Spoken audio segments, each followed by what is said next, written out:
Welcome to The One Show with Matt Baker. And Alex Jones. Now, tonight we are talking about being overweight, something that everybody is talking about. People, can you believe this, are even having a go at the new royal baby for being 8 pounds 7 ounces. Look at these headlines, come on. That is a healthy weight for a little baba. What's going on?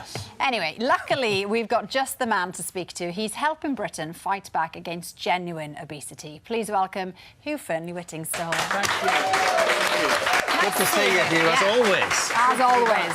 But, you know, you're doing this documentary on BBC One about the UK and the obesity problem, but you've genuinely struggled with your weight yourself. It's been up and down over the years, yeah. Yeah, you sent some photos to us. I do. We should stress, I mean, we didn't just dig these out. Here they are. So how did you tackle, then, your weight at that point, Hugh?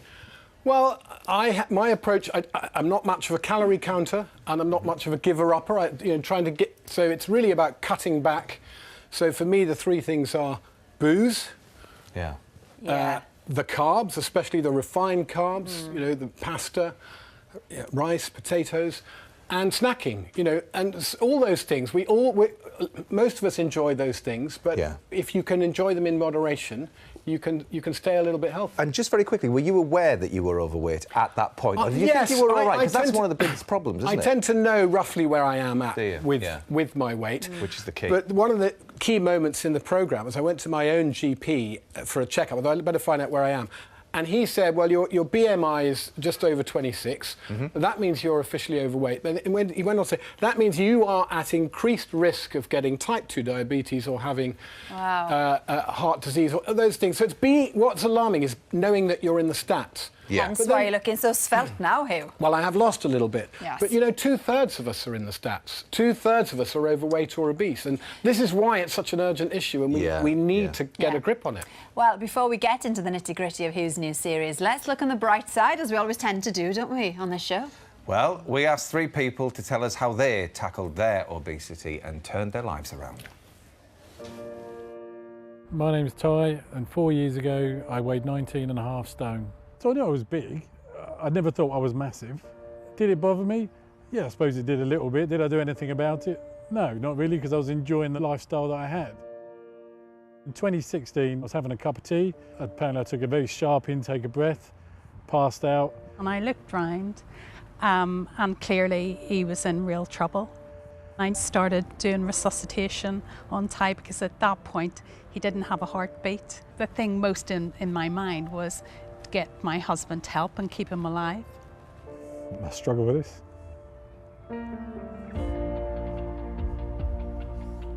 Obviously, I'm happy that she was there to keep me going.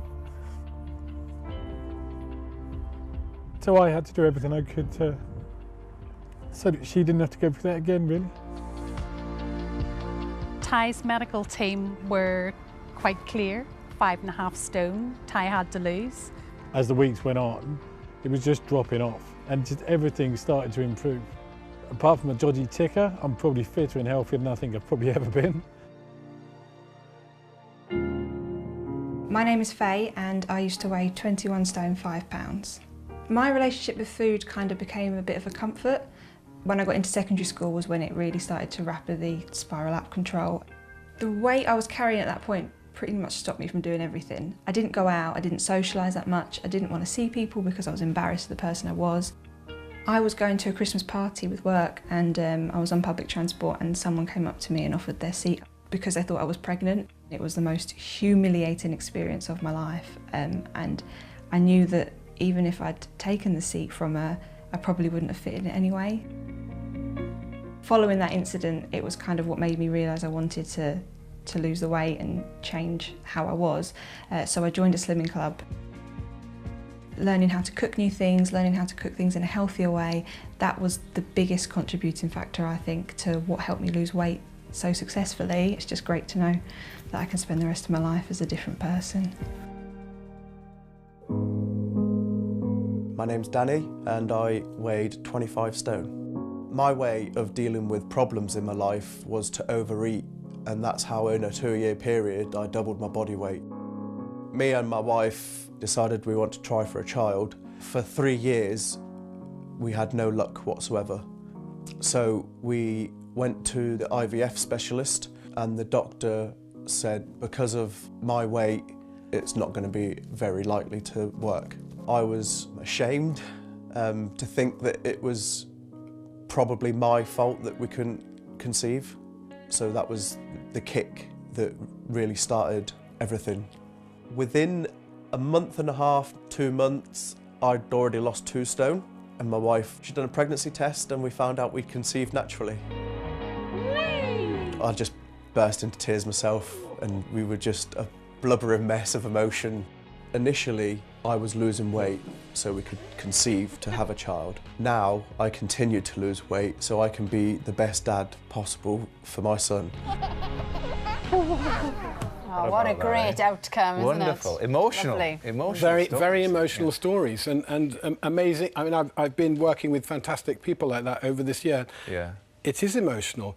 And, you know, if you multiply that up across the nation, where the state we're in, you see what a serious problem it is. Yeah. And actually, sadly, a lot of people are not having these happy outcomes. These are wonderful stories, but for lots of people, this is such a struggle. And for a lot of people, they're doing it alone, you know, Yeah. not having masses of support. So that's why we've really got to try and turn it around now. Yeah, well, this is the thing. We want everybody to help each other if we can through the programme tonight. Obesity is a problem that affects every single family. So please do tell us, if you can, the everyday things that you do to help keep your family healthy. Yeah, you know, small things, taking the stairs instead of the lift, upping your veg intake, you know, not having the biscuit with a cup of tea. Send us your tips for shedding a few pounds and we'll chat them through with Hugh before the end of the show. Great. You said something incredibly alarming at the start of the programme there. 2/3 of us Yes. are overweight. Yes. Now, a very vulnerable section of society is, of course, children. Yeah. The next generation coming through. And you take them, don't you, to a supermarket and give them kind of free rein. We do. Early on in the first show, we let the kids do the shopping. No great surprise. They head for the chocolate and the sweets. And they head for the cereal aisle. And they start piling in the boxes, which have got cartoon characters on them and sugar added to the cereals. Yeah. This is what kids naturally go for. And what happens when our kids, this is where they're so impressionable, this is where habits are set up for life. So we've got to address the way these products are formulated, the way they're advertised, and the information you get on the box is absolutely key. Because it ends up that some children are having their full sugar intake, their daily intake, in one helping with just of one cereal. bowl of They do, cereal? because they've got sugar added, and of course the information on the pack, even for cereals that are clearly targeted at children, the information is usually the adult intake. That's bizarre. And we found that 2 of the biggest brands in the world, Nestle and Kellogg's, were not using the traffic light labelling system, which flags up red for too much danger, sugar. And the parents who were with us said, we need this information to make healthy choices for our families. So that motivated one of our storylines, which is still ongoing. But we are challenging companies to do better at labelling. But you're also challenging the people of Newcastle. You go to the city centre and there you're confronted by a woman named Julie. Let's just have a look. I've just been earwigging your conversation. Yes. And I think you're tapping into the wrong people. Newcastle is a working class city. A lot of people have walked past this crew and went, I'm a bit afraid, I don't know them. They're probably posh. They look at you and go, what does he know about our situation? We're living on fish fingers and microwave chips and stuff. If you could reach 3 of them, you've reached 3 families, you've reached 3 sets of grandkids, you know, you've given them that little nugget of information that, you know, this is for you, you can do this, you can eat well. Well, Hugh, I mean, from there, the documentary goes down the routes of takeaways, our eating habits, and the fact that what we now see as normal is actually very unhealthy and actually very worrying. Julie, fantastic. I mean, she took this, she grabbed me and said, look, come and see where I was brought up. Come and see what the problem is. And takeaways everywhere, not a fresh vegetable in sight. This is the story of a lot of parts of the UK. Access to healthy, fresh food. But in the end, so much of it boils down to education, what people are learning in the early years. This is where we need to make an impact. We should never give up on anybody. We should offer everybody as much support as possible to lose weight and get healthy. But we've got to get it right for the next generation. With that in mind then, Hugh, if you were to put it on a numbered scale, who's to blame here? The big companies or the individuals? Out of 10. I mean, if you was to if you think this is all down to individuals, if you think we're now too lazy, too greedy, can't be bothered to get off the couch, I don't think human nature changes in a generation, but what's really changed is the business of food and the business of selling food and the incredibly aggressive way that, frankly, really unhealthy foods are marketed to us. It's a big competition between some very, very big brands. It's like an arms race for control of our appetites, and we're the losers. And especially to us children, as you were saying, which, you know, is the key, really, isn't it? The danger, as far as type 2 diabetes is concerned, I mean, there's like it's off the 12.5 scale million people that are susceptible to it, and it's such a life-changing... Of all the beds in all the NHS hospitals in the UK, 1 in 6 is occupied by someone with type 2 diabetes. Doesn't mean that's definitely the reason they're there, but 1 in 6 people who are in beds in the NHS have got type 2 diabetes. So we've got to change the outcomes. Otherwise, by 2050, half of us will be obese. At the moment, it's quarter obese, 2/3 of us obese, or obese. But half of Britain obese. I mean, we could call it the new normal. We could say, let's just say that this is normal weight now. But we can't afford to do that because that would make normal unhealthy. That would make sick normal, and we can't do that. Well, you're doing your best and the team to help sort this problem out. Britain's Fat Fight is on tomorrow, 9 o'clock on BBC One and 11:15 in Scotland. Now, on the subject of campaigning, at 11 o'clock this morning, a new statue was unveiled in the centre of London. It pays tribute to a hugely influential woman and sets a legacy in stone, or in this case, in bronze. Parliament Square has a brand new addition. A statue that has attracted headlines and disrupted this very male space. It's also been 24 months in the making, and the One Show has been given exclusive behind-the-scenes access to the production of this nationally significant monument. Historian Samantha Smethers has been an advisor on the project. Who exactly was Millicent Fawcett? I mean, why is she important? She was one of the leading campaigners for the vote, and she was a peaceful campaigner. She was a suffragist, and she stuck with that campaign for 62 years. She was at it for 62 years until women got equal voting rights with men in 1928. And she did a lot of the dogged work, you know, so she did the letter writing and the, you know, organising of public meetings, and often that work does go unrecognised, and it's often women, actually, older, middle-aged women, who are the ones doing it. So it's appropriate, I think, that just as women often become invisible in life, actually, she's going to be very visible. Designed by Turner Prize-winning artist Gillian Waring, the statue has been made here in East London. First, a series of moulds were created. Then molten bronze was poured into sections, which were finally welded together. The result? A monument that will stand the test of time.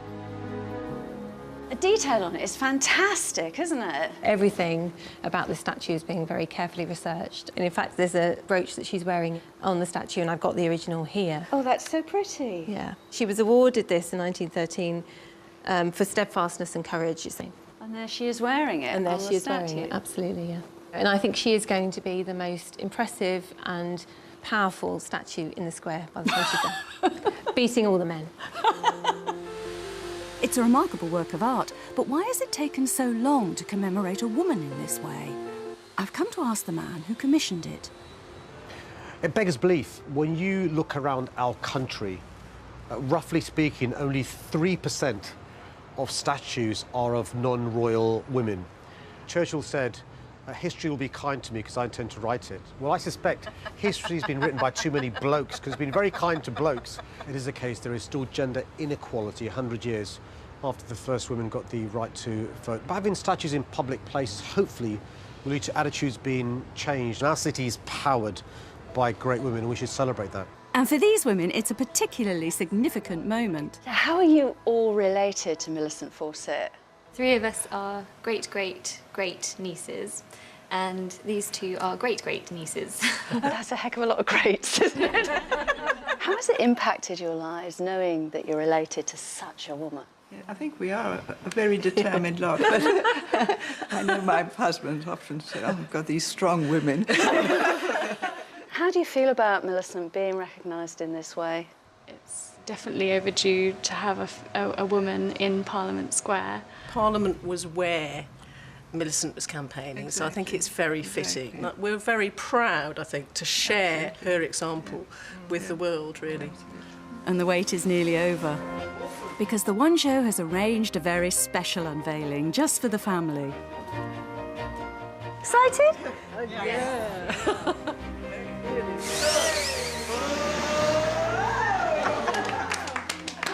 I wasn't expecting her to look so like our family. You can see all the stitching on this banner. So you can, yes. yes. It's really beautiful.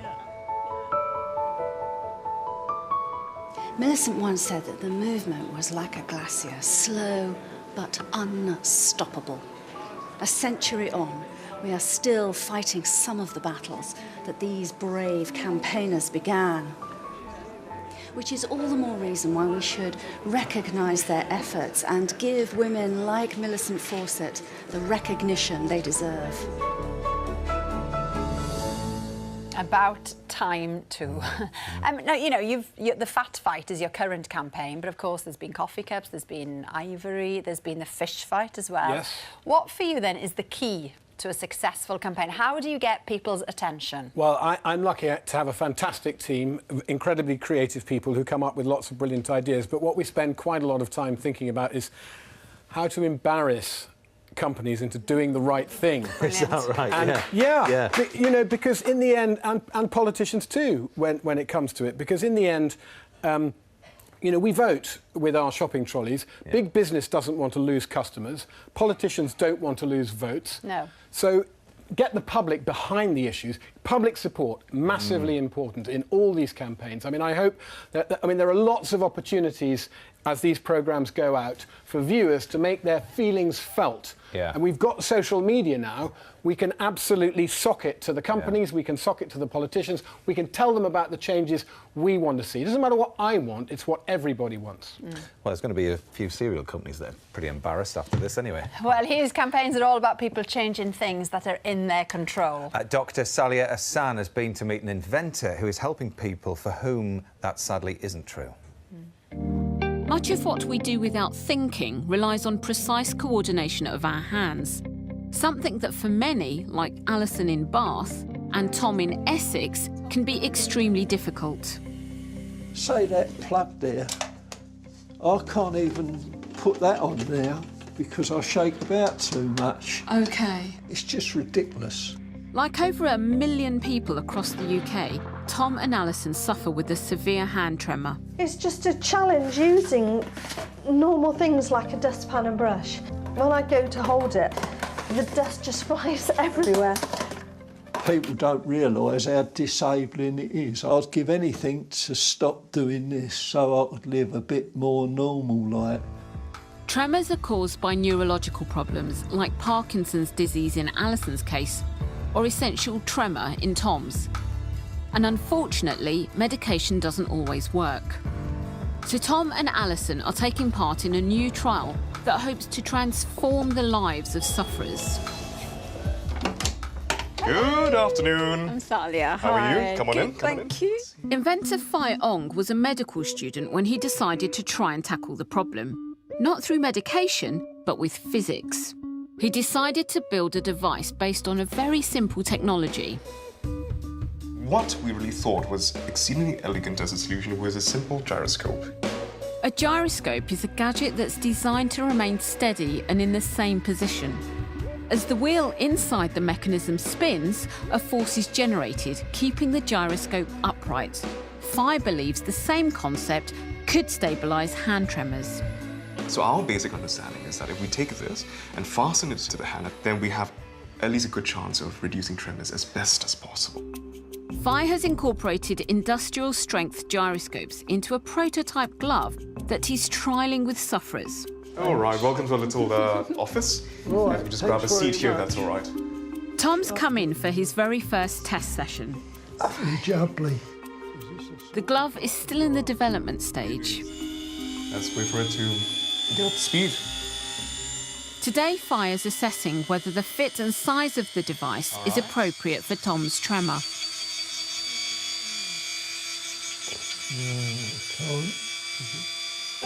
Fi's aim is to make a glove that is small, quiet and portable enough to enable users to perform everyday tasks. While the team continue to tweak Tom's glove, Alison has come in for her second test to see whether her customised glove will work, and she's desperate to find something that can help her. So it's 6 years I've been diagnosed, and it just does get worse. To show me her struggles, Alison tries to perform one of Fi's regular tests, to draw a simple spiral. Just can't get anywhere near, and you know what it's supposed to look like. Yeah. The frustration. It's the frustration, yeah. With the glove already adapted to Alison's hand tremor, will it make a difference? Oh my God.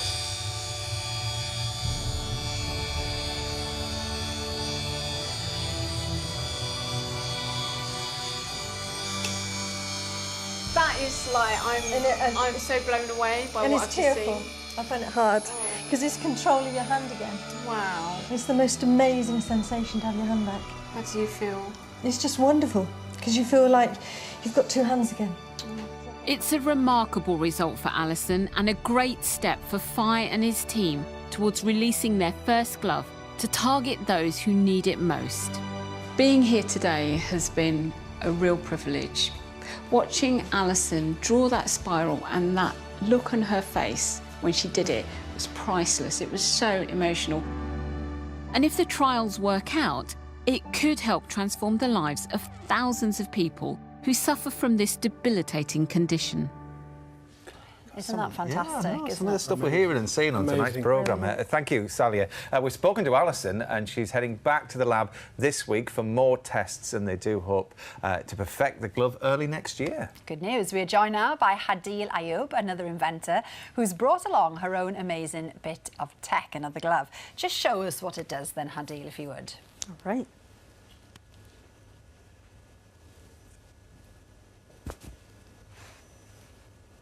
This glove translates sign language into speech to help people who cannot speak. That's what it does. Isn't that something else? It really is. Now, I'll be using American Sign Language for that at the moment, but I guess it can be programmed for British sign language and what have you. So where do you envisage this being used? So basically, I have programmed it in a way that every person can wear it and train it for his own sign language. So it can be used for British Sign Language, American Sign Language, and the uses can be extended to people who don't conform to a library. So it could be for stroke survivors who lost the ability to speak at a later stage in life. They have their own signs. It can be used by nonverbal autistic children who use Makaton to communicate. Yeah. It's fantastic. Thank you so much, Hadil. That's really impressive. Now then, you have been sharing your tips for shedding the pounds. We've had over 200. Gosh. We have, but before we hear them, here's how to save a few. I'm Katie Morley, a consumer journalist. If there's a good deal out there, I know about it. I'm Gwion Dafydd. I make it my business to save people cash. Today we've come to a suburb of Cardiff for a competition to see who can save local residents the most money. One neighbourhood, two experts. This is Who Saves Wins. Hi, Gwion. Morning, how are you? I'm good, how are you? Very good, thanks. OK, so heads, I'll do this side, tails, you do this side, OK? OK, let's go. It's tails. Let battle commence. We've each got 3 hours to visit as many houses as we can. We'll be looking at everything from phone contracts to insurance and energy bills. I was wondering if we could save you some money today. Come on in, yes, of course, yeah. Cheers. Thank you. I'm already on the case with Fiona, looking for cheaper car insurance. We've had a look online and found some much better deals. Her insurance is up for renewal next month, and I'm trying to persuade her existing insurers to match the cheaper quotes I found online. Thanks for that. Not a problem at all. OK, all right, bye-bye. She's got the potential to make some healthy savings. We've got some really good quotes from the price comparison website, and they're actually £135 cheaper. Fantastic. I had no idea that you could actually negotiate with your insurance company. Not bad, Katie, but I think I can do a bit better than £135 a year. Andrew and Catherine are looking to save some money on their mobile phone bills. Andrew's contract is up for renewal, I will try my best for you. I'll try my best. Yes, let's see what we can do. So, after finding some cheaper deals online, Andrew is giving his network provider a call. Take care. Bye. Bye. By keeping his current handset rather than upgrading to a new one and switching to a SIM-only contract, Andrew can make a huge saving. All calculations added in, costed up, it would be a saving of £276. Over 1 year. Over 1 year. Great start. Take that, Katie. I don't think there's anyone there. No one in. That one doesn't even have a doorbell. We're already an hour and a half in, and I'm struggling to find anyone to talk to. How are you getting on, Gwion? I'm trying. So am I. Gwion David from the One Show. How are you? How are you? Is it all right if I try and save you some money today? Yes, please. Good stuff. Good stuff. Thanks. Thank you. I'm trying to help pensioner Jill with her energy bill, but I think she's got the better of me here. I think that I must be in credit. Turns out she's already canny with her cash and has a competitive 3-year deal. It's these savvy old age pensioners, you see. Well, thank you for having me over anyway, and well, you're all right anyway. My pleasure. I can't do any better. No, thanks, Jill. Yeah, Thanks. thank you very much anyway. The clock is ticking. There's less than an hour to go, and I need to up my game. Thanks for holding on. We are on our way to help. I've hit a snag. Jean's home insurance company have had me on hold for 15 minutes. Thanks for holding on. We are on our way to help. But it was worth the wait. Good afternoon. If I can help today.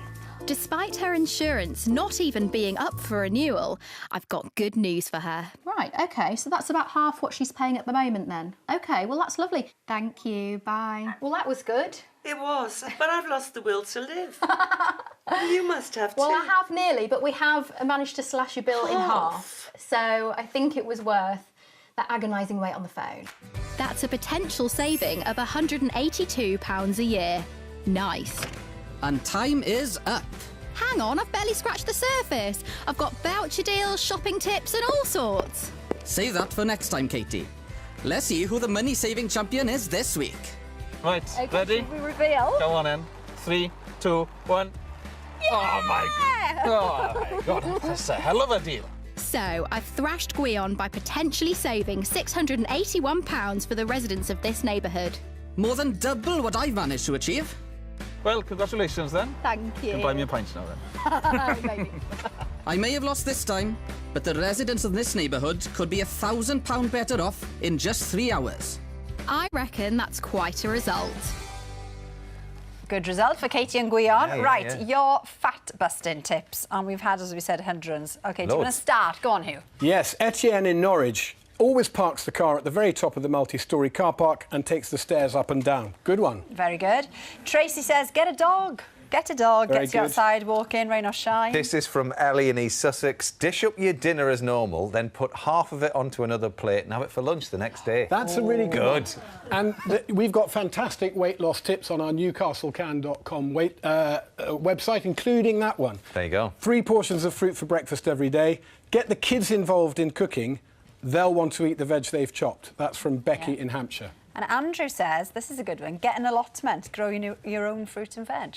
Buy some scales with pounds, not kilos. Seeing little bits of weight loss is a huge change. Motivating. That's the one we're finishing on. Hugh, thank you so much for coming in. Pleasure. Britain's Fat Fight starts tomorrow. It's on at 9 o'clock on BBC One and 11:15 in Scotland. It is well worth the watch. It'll change your life. Yeah. And we'll be back tomorrow with Hugh Dennis and Dougray Scott and a performance from the Shires. Have Oh, a great can't evening. wait. Have It's gonna something be good. healthy for tea now. Yeah, We'll see you tomorrow. exactly. Get the veg on. Bye. See ya.